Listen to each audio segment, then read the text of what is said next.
Conic section का जो last figure है हाइपरबोला है। अब हमारा समय आ चुका है कि इसको हम लोग डिस्कस करें। तो हाइपरबोला दो तरह का होता है, ठीक है। दोनों तरह को, उसके बारे में जितने भी पॉइंट्स हैं और जितने भी इंपॉर्टेंट चीजें उसको हम लोग डिस्कस कर लेते हैं और उसके बाद क्वेश्चन करना स्टार्ट करते हैं, जो कि अभी तक हमने पिछले 3 एक्सरसाइज में किया है। तो देखो भाई,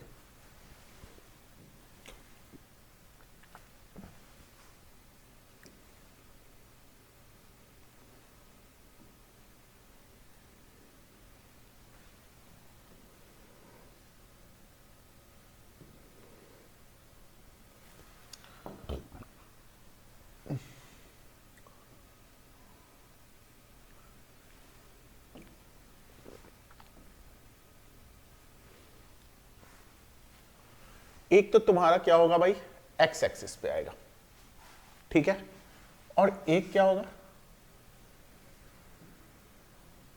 वाई एक्सिस पे आएगा। ध्यान देने वाली बात यह है कि अगर आप शेप देख रहे होगे तो मैंने पैराबोला की तरह कर्व नहीं बनाया है, हल्का सा पॉइंटेड है, तो ये हल्का सा पॉइंटेड ही होता है। अब यहां पे बात आती है सबसे पहले स्टैंडर्ड इक्वेशन का।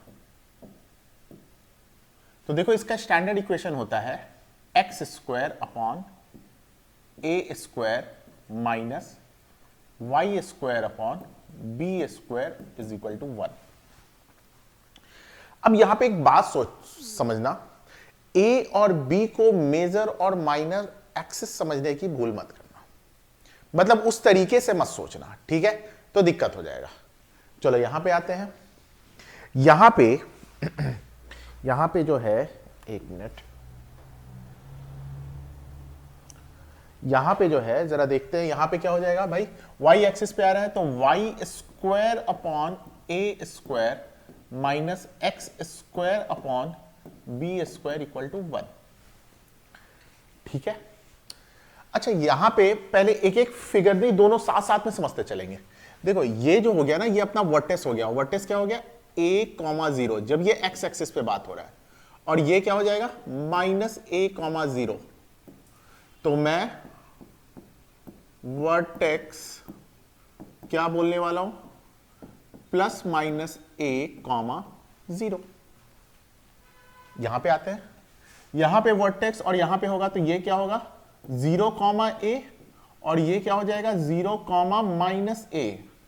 तो यहां पे आपका जो वर्टेक्स होगा वो क्या होगा, 0, प्लस माइनस a। क्लियर। इसका फोकाई देखो यहां पे कहीं होगा और यहां पे कहीं होगा, तो इसे क्या बोलते हैं, c,0, और ये क्या हो गया, माइनस c,0, ठीक है। तो इसका जो फोकाई होगा वो क्या होगा आपका, प्लस माइनस c,0। अच्छा, इसका फोकाई यहां पे होगा 0, माइनस c, या फिर यहां पे होगा तो 0, c। तो इसका फोकाई क्या हो जाएगा, 0, प्लस माइनस c। क्लियर है। अच्छा, यहां पे देखो, इसेंट्रिसिटी का फॉर्मूला होता है c अपॉन a, तो यहां से ए इज इक्वल टू सी हो जाएगा इसी फॉर्मूला से। देखो, तो कई जगह पे आपको एनसीईआरटी में भी दिख जाएगा कि इसी को प्लस माइनस AE,0 भी लिखा है। सिमिलरली यही फंडा यहां पे भी है, तो इसे हम लोग क्या लिख सकते हैं, 0, प्लस माइनस AE। तो कोई भी चौंकने वाली बात नहीं है, ठीक है। चलो, इतना कुछ हो चुका है। अब ए, बी और सी के बीच में एक रिलेशन होता है। क्या होता है भाई, तो a square plus b square is equal to c square. अच्छा, यहां पे क्या होता है, a square plus b square is equal to c square, ठीक है। सारा रिलेशन बता दिया। देखो, एक देखने वाली बात है कि यहां पे या यहां पे ए जो है इस बार छोटा है, किससे छोटा है, सी से है, तो आप इसको एलिप्स की तरह मत समझना।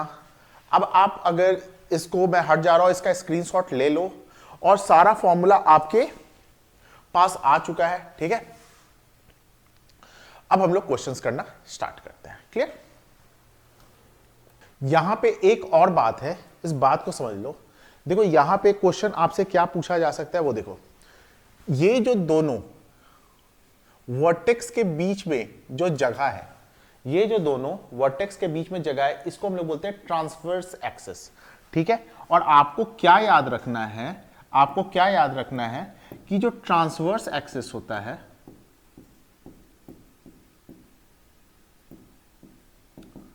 उसका फॉर्मूला 2a होता है, और जो दूसरे एक्सिस हो गए वो क्या हो गया आपका कॉन्जुगेट एक्सिस, इसका फॉर्मूला क्या होता है 2b होता है। सिमिलरली सेम चीज यहां पे भी हो जाएगा, ट्रांसवर्स एक्सिस क्या हो जाएगा 2a के इक्वल, और कॉन्जुगेट एक्सिस किसके इक्वल हो जाएगा 2b के इक्वल हो जाएगा। ठीक है, एक एक बात समझ रहे हो, क्लियर है।